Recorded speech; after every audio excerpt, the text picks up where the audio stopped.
তো আজকের এই ইফতার মাহফিলের সম্মানিত সভাপতি, উপস্থিত আমার ছোট ভাই আজাদ, উপস্থিত জেলা বিএনপির বিভিন্ন পর্যায়ের নেতৃবৃন্দ সহ আমার সামনে উপস্থিত বিএনপি সহ বিভিন্ন অঙ্গ সহযোগী সংগঠনের প্রিয় ভাই ও বোনেরা, আসসালামু আলাইকুম। আজকে বহুত দিন পরে, অনেক দিন পরে আবারও আপনাদের এই মাটিতে আসলাম আমি। এখানে নিশ্চয়ই আপনাদের অনেকেরই মনে আছে যে বেশ কয়েকবার আগে এসেছি আমি, বিশেষ করে শীতের সময় প্রায় প্রতি শীতেই আপনাদের এখানে এসেছি। সাথে করে গরম কাপড় নিয়ে আসতাম। দুস্থ মানুষ, দুস্থ নারী, শিশুদের মাঝে আমরা অনেক কম্বল, কাপড়, সোয়েটার এগুলো আমরা বিলি করেছি, মানুষকে সহযোগিতা চেষ্টা করেছি সাহায্য করতে। নিশ্চয়ই মনে আছে আপনাদের। আজকে আপনাদের এখানে আসার সাথে সাথে সেই কথাগুলো, ঘটনাগুলো মনে পড়ছিল আমার। যাই হোক, সেটা বহু আগের ঘটনা। প্রিয় ভাই বোনেরা, আজকে আমরা ইফতার মাহফিলে একত্রিত হয়েছি এখানে। ইফতার মাহফিল বাংলাদেশের ধর্মীয়ভাবে বা সামাজিকভাবে, পারিবারিকভাবে এই অনুষ্ঠানটি আমরা যে যার মতন করে, ছোট বড় যার যেটুক সামর্থ্য সেই অনুযায়ী আমরা আয়োজন করে থাকি প্রতি রমজানে। আজকেও তারই অংশ হিসাবে দলের পক্ষ থেকে এই ইফতার মাহফিল আয়োজন করা হয়েছে। ইফতার মাহফিল যেমন একটি উদ্দেশ্য, একই সাথে আরেকটি উদ্দেশ্যকে সামনে রেখে আমরা আজকে এখানে একত্রিত হয়েছি। কি সেই উদ্দেশ্য? এই যে সামনের কাতারে, এই যে হাজারো মানুষ বসে আছেন আপনারা, সামনের কাতারে আমাদের কিছু সহকর্মী, কিছু ভাইয়েরা এখানে বসে আছে, যাদের গলায় ফুলের মালা আছে। প্রিয় ভাই বোনেরা, এই মানুষগুলো আজকে এখানে কেন বসে আছে? এই মানুষগুলোকে কেন আমরা সম্বর্ধনা জানাচ্ছি? এরকম মানুষ শুধু কি এই পঞ্চগড় জেলায়? এরকম মানুষ সমগ্র বাংলাদেশে হাজারো হাজারো আমাদের আছে, যাদেরকে আমরা সম্বর্ধনা জানিয়েছি বা জানাচ্ছি। এই মানুষগুলো কদিন আগে জেল থেকে বেরিয়ে এসেছে। আরো কিছু মানুষ এখনো বাকি রয়ে গেছে, যারা এখনো জেলে আছে। সারা দেশে বিভিন্ন জেলে আমাদের আরো কিছু মানুষ রয়ে গিয়েছে জেলে। প্রিয় ভাই বোনেরা, বিগত প্রায় 15-16 বছর যাবত এই যে মানুষের, যারা জেল খাটছে, এরকম মানুষের সংখ্যা বাড়ছে বই কমছে না। এদের মধ্যে বহু ভাই বোনেরা আছে, বহু সহকর্মী আছে আমাদের, যারা কেউ কেউ গুমের শিকার হয়েছে, খুনের শিকার হয়েছে, বিভিন্নভাবে অত্যাচারিত নির্যাতিত হয়েছে। শুধু যে তারাই অত্যাচারিত নির্যাতিত হয়েছে তা না, সাথে তাদের পরিবারের সদস্যরাও, কারো বাবা, কারো মা, কারো ভাই, কারো বোন বিভিন্নভাবে অত্যাচারিত, নির্যাতিত হয়েছে। প্রিয় ভাই বোনেরা, এই যে যেই মানুষগুলোকে আমরা সম্বর্ধনা জানাচ্ছি, অথবা যেই মানুষগুলো আমাদের মাঝে ছিল, আজ নেই, কেউ গুমের শিকার, কেউ খুনের শিকার, কেউ পঙ্গুত্ব বরণ করেছে, কেন এই মানুষগুলো নেই বা কেন এই মানুষগুলোকে আমরা সম্বর্ধনা জানাচ্ছি? একটি কারণ, এই মানুষগুলো কিন্তু কেউ তার নিজ ব্যক্তিগত কারণের জন্য আজকে এই মিথ্যা বা গায়েবী মামলার শিকার না। এই মানুষগুলো আজকে মিথ্যা বা গায়েবী মামলার শিকার, অথবা অত্যাচার নির্যাতনের শিকার, জেল জুলুমের শিকার একটি কারণ। কি সেই কারণ? কারণটি হচ্ছে, আজকে ভাই ক্যামেরাম্যান যে আছেন, আপনি আমাকে সামনে থেকে ফোকাসটা দেন, বারে বারে চেঞ্জ করলে হয় কি আহ, অসুবিধা লাগে। হ্যাঁ, এই এই এই ফোকাসটা রাখুন। ধন্যবাদ। প্রিয় ভাই বোনেরা, এই যে মানুষগুলো, এই মানুষগুলো কি ব্যক্তিগত কারণে এই অত্যাচার জেল জুলুমের শিকার? অবশ্যই না। কেন তারা এই অত্যাচার জেল জুলুমের শিকার? একটি কারণ, এই মানুষগুলো সমগ্র বাংলাদেশের মানুষের অধিকারের পক্ষে কথা বলেছিল। সমগ্র বাংলাদেশের মানুষের ভোট ডাকাতি যে হয়ে গিয়েছে, সেই ভোট ডাকাতির বিরুদ্ধে প্রতিবাদ জানিয়েছিল বলেই, সমগ্র বাংলাদেশের মানুষের পক্ষে, মানুষের অধিকারের পক্ষে কথা বলেছিল বলেই তাদেরকে জেলে যেতে হয়েছে। এই আজকের আমরা যেভাবেই বলি ডামি সরকার, মাফিয়া সরকার, ভোট ডাকাত সরকার, যেই নামেই তাদেরকে ডাকি, এর বাইরে ভালো কোনো নামে তাদেরকে ডাকা যাচ্ছে না, যায় না। এই ডামি ডাকাত, ভোট ডাকাত সরকারের লোকজনের কারণেই, তাদের ক্ষমতার লিপ্সার কারণেই এই মানুষগুলোকে জেলে যেতে হয়েছে। প্রিয় ভাই বোনেরা, আজকে বাংলাদেশের বিচার ব্যবস্থা বলেন, শিক্ষা ব্যবস্থা বলেন, চিকিৎসা বলেন, প্রশাসন বলেন, সবকিছু ধ্বংসের দ্বার প্রান্তে এসে দাঁড়িয়েছে। প্রশাসন, এই প্রশাসনই তো আজকের যে দলীয় প্রশাসন, এই প্রশাসনই তো এই মানুষগুলোর বিরুদ্ধে অত্যাচার নির্যাতন করেছে, তাই না? প্রশাসনই তো আপনাদের নামে কেস কাচারি দিয়েছে। আপনারা সামনে তারাই বসে আছেন যারা এই কিছুদিন আগে জেল মুক্ত হয়েছেন। আমার তো মনে হয় পিছনে বহু মানুষ আছেন যাদের নামে মিথ্যে গায়েবী মামলা আছে। সেই গত কয়েক বছর ধরে এখানে নিশ্চয়ই বহু মানুষ আছেন যাদের নামে মিথ্যে গায়েবী মামলা আছে। প্রিয় ভাই বোনেরা, এই গায়েবী মামলা, মিথ্যে মামলা কারা দিয়েছে? এই প্রশাসনই দিয়েছে। দেশের মানুষ প্রশাসনের কাছ থেকে নিরপেক্ষতা চায়, ন্যায় বিচার চায়, চায় মানুষ বিপদে পড়লে প্রশাসন সাহায্য করবে, সহযোগিতা করবে। কিন্তু আজ আমরা কি দেখছি? আমরা দেখছি প্রশাসন আজকে একটি কাজ করতে পারে, সেটি হচ্ছে বিএনপির নেতাকর্মীদেরকে কিভাবে মিথ্যে মামলা দিয়ে তাদের উপর অত্যাচার, জুলুম, নির্যাতন করতে হবে, এই একটি কাজই করতে পারে। মানুষের কোনো উপকার করতে পারে না। আর ক্ষেত্র বিশেষে আমরা দেখি সাধারণ মানুষের উপরে অত্যাচার, নির্যাতনের মাধ্যমে নিজেদের স্বার্থ হাসিল করা।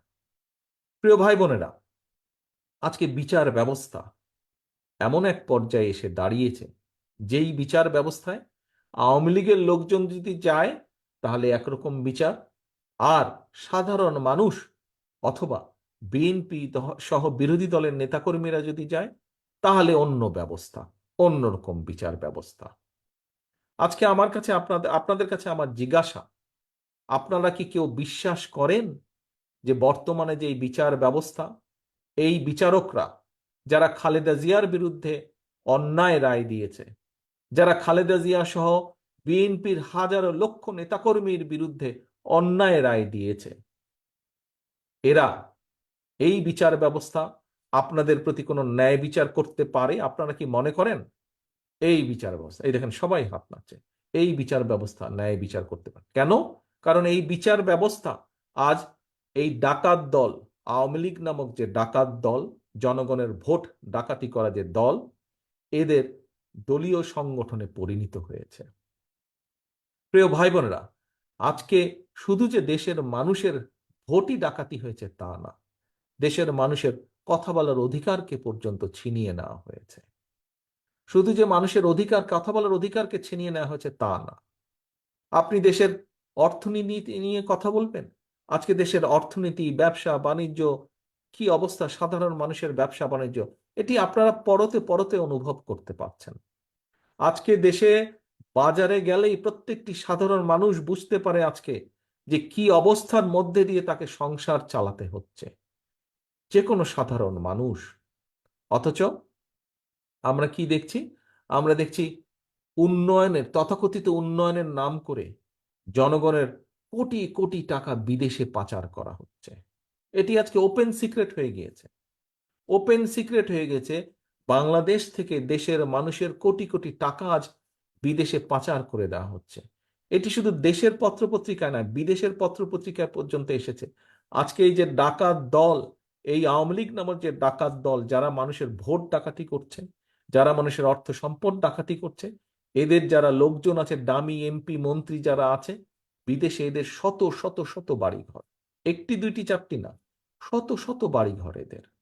আপনারা নিশ্চয়ই গত কয়েকদিন ধরে পত্রপত্রিকায় একটি সংবাদ দেখেছেন যে পুলিশের এক কর্মকর্তা, পুলিশের এক কর্মকর্তা, যার কাঁধে বিএনপির বহু নেতাকর্মী হত্যার দায় আছে, যার হাতে বিএনপির বহু নেতাকর্মীকে গুম খুন করে সেই রক্তের দাগ তার হাতে রয়ে গিয়েছে, এরকম একজন পুলিশের কর্মকর্তা আপনারা দেখেছেন। তার শত শত হাজারো, শতরও বেশি, হাজারো কোটি টাকার উপরে তার সম্পদ বের হয়েছে। প্রিয় ভাই বোনেরা, আজ বাংলাদেশটাকে এই ভোট ডাকাত সরকার বা ভোট ডাকাতের যে দল, এরা যে শুধু জনগণের অর্থ সম্পদ লুটপাট করছে, নিজেদের সহায় সম্পত্তি বাড়াচ্ছে, মানুষের ভোট ডাকাতি করছে, শুধু তাই নয়, সমগ্র দেশটাকে একটা দুর্নীতির আখড়ায় পরিণত করেছে। প্রশাসন বলেন, বিচার ব্যবস্থা বলেন, সব ধ্বংস করে দিয়েছে এরা। দেশের মানুষের, জ্ঞানী গুণী মানুষ যারা, সম্মানী ব্যক্তি যারা, তাদেরকে পদে পদে তারা বেইজ্জতি করছে। দেশে কোনো গুণী মানুষের আজকে কদর নেই, সম্মানী মানুষের কোনো কদর নেই। কদর কাদের আছে? কদর আছে যারা ব্যাংকের অর্থ লুটপাট করে, ঋণ নেওয়ার নাম করে প্রত্যেকটা ব্যাংককে এরা ধ্বংস করে দিয়েছে। খেয়াল করে দেখেন, এগুলা আমাদের কথা না, এগুলা সামাজিক মাধ্যমে দেখছি, পত্রপত্রিকায় ছবি আসছে। কিসের ছবি আসছে? ব্যাংকগুলো থেকে ঋণ নেওয়ার নাম করে যারা ব্যাংকগুলোকে ধ্বংস করে দিচ্ছে, এদের ছবি দেখবেন কার সাথে? এদের ছবি শেখ হাসিনার সাথে। এই যে ভোট ডাকাতের যে দল, এদের যে নেত্রী, তার সাথে দেখবেন এই সব যে ব্যাংক লুটকারী যারা দল, ব্যাংক লুটকারী যারা, তাদের ছবি দেখবেন ও তার সাথে। তাহলে এবার বুঝেন, দুইয়ে দুইয়ে চার, দুইয়ে দুইয়ে চার। কারা ভোট ডাকাতি করছে, কারা ব্যাংক লুট করছে। পত্রিকায় খবর দেখেছি আমরা। কি খবর দেখলাম? বিভিন্ন ব্যাংক বলে রেড জোনে চলে গিয়েছে। এত টাকা পয়সা লুটপাট করেছে ব্যাংকগুলো থেকে যে রেড জোন। রেড জোন তো ভাই ইংরেজি কথা, বাংলা সোজা বাংলা কথা হচ্ছে লাল বাতি জ্বালিয়ে দিয়েছে। ব্যাংকগুলোতে লাল বাতি জ্বালিয়ে দিয়েছে। প্রিয় ভাই বোনেরা, মানুষের পকেটের অবস্থা বাজারে গেলেই বোঝা যায় মানুষ কি কষ্টে আছে। আমাদের কথা না, আমি বিরোধী দলের কর্মী বলে আমার কথা না, এটি এটি এই সরকারি একটি সংস্থা পরিসংখ্যান ব্যুরো, তাদেরই কথা। কি কথা?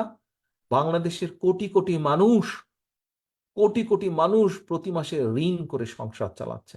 আমার মনে হয় এখানে যে হাজারো মানুষ আপনারা আছেন, আমার তো মনে হয় এখানেও বহু মানুষ আছেন যারা প্রতি মাসে সংসার চালানোর জন্য যেই ইনকাম, সেই ইনকামে হয়তো হয় না, বিভিন্ন জনের কাছ থেকে আপনারা ধার দেনা করেন, ধার দেনা করে সংসার চালাতে হয়। এখানেও নিশ্চয়ই বহু মানুষ, এই যে অনেকেই হাত তুলেছেন।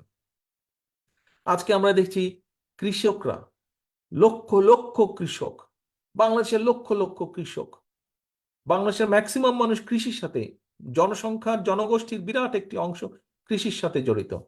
লক্ষ লক্ষ কৃষক আজকে কৃষিকাজ ছেড়ে দিচ্ছে। কেন? উৎপাদিত পণ্যের দাম পায় না, উৎপাদিত পণ্যের দাম পায় না, এই কীটনাশক ওষুধ পায় না, পাইলেও ভেজাল ওষুধ, ওই পাশের দেশ থেকে আসে ভেজাল ওষুধ। এর জন্য ফসল নষ্ট হয়ে যাচ্ছে, জমি নষ্ট হয়ে যাচ্ছে, তারা কৃষি কাজ ছেড়ে দিচ্ছে। আজকে শিক্ষাঙ্গনগুলোর কি অবস্থা আপনারা দেখেন। সে রাজশাহী বিশ্ববিদ্যালয় বলেন, রংপুর বিশ্ববিদ্যালয় বলেন, ঢাকা বিশ্ববিদ্যালয় বলেন, ওই যে বুয়েট বলেন, প্রত্যেকটি শিক্ষাঙ্গনের আবাসিক হলগুলো আজকে এই ছাত্রলীগ নামক একটা সন্ত্রাসী সংগঠন আছে। বাংলাদেশের যে কোনো গ্রাম থেকে শুরু করে শহর পর্যন্ত এই ছিনতাই, চাঁদাবাজি, গরু চুরি, মাস্তানি যাই বলেন, তার সাথে এই ছাত্রলীগ নামক লোকগুলা জড়িত। ছাত্রলীগ নামক এই যে সংগঠন, তাদের আরেকটা সন্ত্রাসী সংগঠন। এদের টর্চার সেলে পরিণত হয়েছে আবাসিক হলগুলো। আবাসিক হলগুলো, বিভিন্ন বিশ্ববিদ্যালয়, কলেজ, ইউনিভার্সিটির আবাসিক হলগুলো এই ছাত্রলীগের টর্চার সেলে পরিণত হয়েছে। শুধু তাই নয়, যাদের ঘরে মেয়ে স্টুডেন্ট ছাত্রী রয়েছে, যাদের ঘরে মেয়ে সন্তান রয়েছে, স্কুল, কলেজ, ইউনিভার্সিটিতে পড়ে, আজকে অভিভাবকরা মেয়ে সন্তানদেরকে পাঠাতে রীতিমতন কলেজ, ইউনিভার্সিটিতে ভয় পায়। কেন? এই ছাত্রলীগের অত্যাচারে, তাদের অত্যাচারে মেয়ে সন্তানদের জীবন আজকে নিরাপদ না। এই হচ্ছে আজকে দেশের অবস্থা।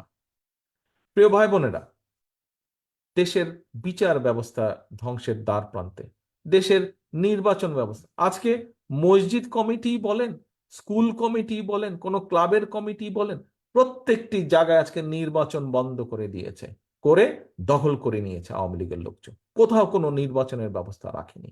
কারণ কি? কারণ ভাই একটি, এই যে যেই কথা বললাম, আমি যদি শিক্ষার কথা বলি, আমি যদি চিকিৎসা, আজকে আপনারা সরকারি হাসপাতালগুলোতে গেলে কোনো চিকিৎসা পান, ডাক্তার পান, ওষুধ পান? 2 দিন আগে দেখলাম এক রিক্সা চালক, একজন একজন রিক্সা চালক সরকারি হাসপাতালে গিয়ে চিকিৎসাও পায়নি, ওষুধও পায়নি, কিন্তু তাকে ওষুধ দেওয়ার কথা, বিনামূল্যে দেওয়ার কথা, বেচারা গরিব মানুষ ওষুধ কিনতে পারেনি পয়সার অভাবে, আত্মহত্যা করেছে। সংবাদের খবর, আমার কথা না, সংবাদপত্রের কথা। প্রিয় ভাই বোনেরা, এই হচ্ছে আজকে দেশের অবস্থা। নিজেদের এই আওয়ামী লীগ নামক দলটা নিজেদের লোকজনের কিছু হলেই বিদেশ যায়, হাঁচি সর্দি কাশি হলে বিদেশ যায়, এই দেশে চিকিৎসা করায় না। নিজেদের ছেলেমেয়েদেরকে বিদেশ পড়ায়, কারণ তারা তো জানেই তাদের ছেলেপেলেদেরকে দিয়ে, সন্ত্রাসীদেরকে দিয়ে শিক্ষাঙ্গনের কি অবস্থা করে রেখেছে। তারা তো জানেই যে দেশের চিকিৎসা ব্যবস্থার কোনো উন্নয়ন হয় নাই। হ্যাঁ, তথাকথিত কিছু রাস্তাঘাট, ব্রিজ, কিছু ঢাকা শহরে কিছু বড় বড় জিনিস বানাইছে দেখানোর জন্য, কিন্তু এই 2 দিন আগের খবর পত্রিকায় দেখলাম, ওই চট্টগ্রামে মাতার বাড়ি এক বিদ্যুৎ কেন্দ্র, সেই বিদ্যুৎ কেন্দ্রের জন্য হাতুড়ি কিনবে, হাতুড়ির অরিজিনাল দাম 3,000 টাকা। নিশ্চয়ই আপনারা খবর দেখেছেন, 1 লক্ষ টাকা দিয়ে একটা হাতুড়ি কিনছে। পাইপ কাটার যে মেশিন, সেই পাইপ কাটার মেশিনের দাম বোধহয় কত, কয়েক হাজার টাকা অরিজিনালি, কিন্তু সেটা কিনছে 70 না 80 লক্ষ টাকা দিয়ে পাইপ কাটার মেশিন কিনছে। তাহলে বোঝেন ভাই, বোঝেন তাহলে। প্রত্যেকটা এই যে যে কোনো নিরপেক্ষ সংবাদ পড়লে জানা যাচ্ছে এই যে তথাকথিত উন্নয়ন, যেই বড় বড় কতগুলো প্রজেক্ট করেছে, প্রত্যেকটা প্রজেক্ট 3 গুণ 4 গুণ বেশি দামে দিয়ে করেছে। এই যে পাবনায় রূপপুর আণবিক কেন্দ্র করেছে, রূপপুরে যে আণবিক কেন্দ্র মনে আছে আপনাদের? নিশ্চয়ই আপনাদের মনে আছে, ওইখানে বালিশ কেনার 7,000 টাকা দিয়ে একটা বালিশ কিনছিল। 7,000, মনে আছে? ওই ঘটনাও দেখেছিলাম আপনার। এরকম বহু ঘটনা আছে। ওই ফরিদপুরে হাসপাতালের পর্দা কিনছে, 37 লক্ষ টাকা দিয়ে পর্দা কিনছে। একটা স্টেথিস্কোপ কিনছে, ডাক্তারের যে স্টেথিস্কোপ থাকে, 3 লক্ষ টাকা দিয়ে স্টেথিস্কোপ কিনছে। ভাই কি বলবেন, চুরি! ব্যাংকগুলোতে লাল বাতি জ্বালিয়ে দিয়েছে, শিক্ষা অঙ্গনের অবস্থা খারাপ, সন্ত্রাসী টর্চার সেলে পরিণত করেছে। ভোটের কি অবস্থা! ওই মসজিদ committee, club committee, school committee থেকে শুরু করে পৌরসভার নির্বাচন, ইউনিয়ন পরিষদ নির্বাচন, জাতীয় নির্বাচনের শুরু করে ভোট কেন্দ্রের কি অবস্থা, ভোটের কি অবস্থা, এ তো ভাই আপনারা নিজেরাই সাক্ষী, দেশের মানুষ সাক্ষী। এই আজকে অবস্থা, শুধু দেশের ভিতরেতে এই অবস্থা। আসেন সীমান্ত অঞ্চলগুলোতে, মানুষ মারছে। গতকালও চাঁপাই নবাবগঞ্জের সীমান্তে এক ভাইকে মেরেছে, 2 দিন আগে লালমনিরহাটে মেরেছে, তার আগে নওগাঁয় মেরেছে। মেরেই যাচ্ছে। কারা মারছে? ফেলানির কথা মনে আছে? ফেলানি তো এখান থেকে বেশি দূরে না, ফেলানির কথা মনে আছে আপনাদের? ফেলানিকে কারা মেরেছে সেটাও তো জানেন আপনারা, জানেন না ভাই? ফেলানিকে কারা সীমান্তে গুলি করে হত্যা করেছিল? তারাই হত্যা করেছিল ফেলানিকে, যারা এই ভোট ডাকাতের দলকে ক্ষমতায় রেখেছে আজকে, যারা বাংলাদেশের মানুষের ভোটের অধিকারকে দাবিয়ে রেখেছে অস্ত্রের মুখে জোর করে। যারা ফেলানিকে হত্যা করেছে তারাই এদেরকে সাহায্য করছে আজকে। ভাই, বাংলাদেশের মানুষের উপরে এই যে ভোট ডাকাতের দল, এদের দেশের মানুষের উপরে আস্থা নাই। তার সবচেয়ে বড় প্রমাণ, ভোট করতে দেয় না মানুষকে, ভোট দিতে দেয় না। বিএনপি আমরা যারা করি, আমরা কি বলি? আমরা বলি বিএনপির সকল ক্ষমতার উৎস হচ্ছে জনগণ। আমরা বলি না কেন? কারণ দেশের মানুষের উপরে আমাদের আস্থা আছে। দেশের মানুষ যদি ভোট দেয়, আমরা দেশ পরিচালনা করব। দেশের মানুষ যখন আমাদেরকে কম ভোট দিবে, আমরা বিরোধী দলে যাব। মানুষ যেটা সিদ্ধান্ত নেবে আমরা সেটাই মেনে নেব। কিন্তু আজকের যে আওয়ামী লীগ নামক ভোট ডাকাতের দল, ব্যাংক লুণ্ঠনকারী দল, দেশের মানুষের উপরে আস্থা নেই, সেই জন্যই তারা ভোট দিতে দেয় না মানুষকে। এবং শুধু যে তা তা না, ওই ফেলানিকে যারা হত্যা করেছে, তাদের দেশ থেকে ঘুরে এসে তাদের এক মন্ত্রী বলে, আমি তাদেরকে অনুরোধ করে এসেছি আমাদেরকে ক্ষমতায় রাখার জন্য। তারপরে তাদের এক মহাসচিব আছে, তার একটা নাম আছে, দেশের মানুষ তাকে একটা নামে ডাকে, আমি নাইবা ডাকলাম, আপনারা জানেন কি নাম? সেই লোক দেখলাম 2 দিন আগে বলল, ওই ফেলানীকে যারা হত্যা করেছে, বলেছে যে ওরা আমাদের সাথে আছে বলেই আমরা ক্ষমতায় আছি, আমাদেরকে ওরা সাহায্য করেছে। দেখেছেন না পত্রিকার পাতায়? তার মানে কি দাঁড়ালো ভাই? তা সোজা সাপটা কথা দাঁড়ালো, মানুষের উপরে এদের আস্থা নাই। ঠিক একইভাবে দেশের মানুষেরও এদের উপরে আস্থা নাই। তার প্রমাণ এই যে 7ই জানুয়ারি, 7 তারিখে যে প্রহসনের একটা নির্বাচন হয়েছে সমগ্র বাংলাদেশে, তামাশার যে নির্বাচন হয়েছে, সেই নির্বাচনের আগে, তথাকথিত নির্বাচনের আগে আমরা দেশের মানুষকে, এই যে আপনাদের সামনে আমি এতক্ষণ বক্তব্য দিলাম, এই কথাগুলো বলে আমরা দেশের মানুষকে বলেছিলাম যে আপনারা যেন না, আপনারা এই তামাশার নির্বাচনে অংশগ্রহণ করেন না, এই কারণ। এবং আরেকটি কথা বলেছিলাম যে বিএনপি সহ সকল বিরোধী দল নিরপেক্ষ সরকারের অধীনে নির্বাচন চায়। প্রিয় ভাই বোনেরা, দেশের মানুষ কি 7 তারিখে গিয়েছিল ভোট কেন্দ্রে? আপনারা কি গিয়েছিলেন? সারা দেশের মানুষ গিয়েছে? কেউ যায় নাই। আমরা কি দেখেছি? আমরা তথাকথিত যে ভোট কেন্দ্র, সেখানে আমরা দেখেছি বানরের নৃত্য। আমরা কি দেখেছি? গরু ছাগলের, কুকুর বিড়ালের দৌড়াদৌড়ি। আর কি দেখেছি? যখন সাংবাদিক ভাইয়েরা ভোট কেন্দ্র দেখতে গিয়েছে, কি হচ্ছে? তখন সাথে সাথে আওয়ামী লীগের সন্ত্রাসীরা কুমিরের বাচ্চার মতন লাইন দিয়ে একজন ভিতরে যায়, একজন বাইরে আসে, একজন ভিতরে যায়, একজন বাইরে আসে। এই নাটক আমরা দেখেছি। প্রিয় ভাই বোনেরা, বিএনপির যে নিরপেক্ষ নির্বাচনের দাবি দেশের জন্য, দেশের মানুষের জন্য, এটি আজ আর বিএনপির দাবি না, এটি সমগ্র বাংলাদেশের মানুষের দাবি। কারণ 7 তারিখে দেশের মানুষ সেই তথাকথিত নির্বাচনকে বয়কট করেছে, এবং বয়কট করার মাধ্যমে দেশের মানুষ বলে দিয়েছে নিরপেক্ষ নির্বাচনের দাবি সমগ্র 20 কোটি মানুষের দেশের দাবি। এই 20 কোটি মানুষ তাদের দাবি নিরপেক্ষ নির্বাচন। প্রিয় ভাইরা, এই বাংলাদেশ কোনো একক দলের না, কোনো একক পরিবার, কোনো একক ব্যক্তির না। আজকের এই বাংলাদেশ 20 কোটি মানুষের বাংলাদেশ। আজকে যদি নিজেদের ভোটের অধিকারকে প্রতিষ্ঠিত করতে হয়, ঠিক যেভাবে মুক্তিযুদ্ধের মাধ্যমে মুক্তিযোদ্ধারা বাংলাদেশকে স্বাধীন করেছিল, প্রিয় ভাই বোনেরা, সেইভাবে করতে হবে। না কানলে মা ও শিশুকে দুধ দেয় না।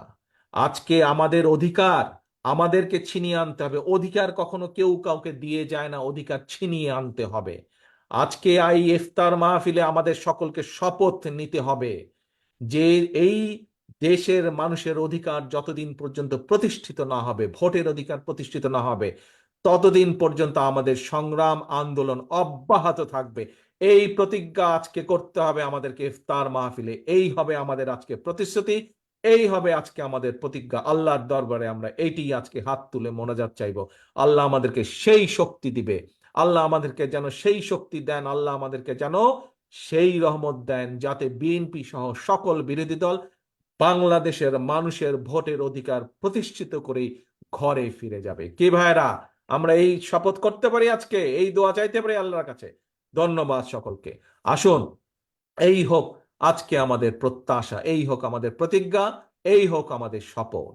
এই প্রত্যাশা রেখে আজকে আমি এই পঞ্চগড়ের মাটি থেকে বিদায় নিচ্ছি। ইনশাল্লাহ আবার আপনাদের সাথে দেখা হবে, আবার আপনাদের সাথে কথা হবে। আল্লাহ হাফেজ। বাংলাদেশ জিন্দাবাদ, বাংলাদেশ জাতীয়তাবাদী দল জিন্দাবাদ। আসসালামু আলাইকুম। দোয়ায় অংশগ্রহণ করবেন নাকি? না, মহাসচিব সাহেবের ওখানে যেতে হবে আবার। ওনার ওখানে ইফতার আছে, ঠাকুরগাঁয় যেতে হবে। আমি চেষ্টা করব, যদি শেষ করে, আমি কথা দিচ্ছি না, আমি যদি ওগুলা টাইম ম্যানেজ করতে পারি, আমি চেষ্টা করব আপনাদের এখানে আবার আসার জন্য। ধন্যবাদ। উপস্থিত ভাই বোনেরা, সকলের কাছে দোয়া চেয়ে নিয়ে এই দেশের জন্য, দেশের মানুষের জন্য, আমার জন্য, আমার মায়ের জন্য, আমার বাবা, আমার ভাইয়ের জন্য, সর্বোপরি আমাদের যে সকল নেতাকর্মীরা বিভিন্ন অত্যাচার নির্যাতনের শিকার হয়েছেন, যারা শহীদ হয়েছেন, সকলের জন্য দোয়া চেয়ে আমি বিদায় নিচ্ছি। আল্লাহ হাফেজ। আসসালামু আলাইকুম।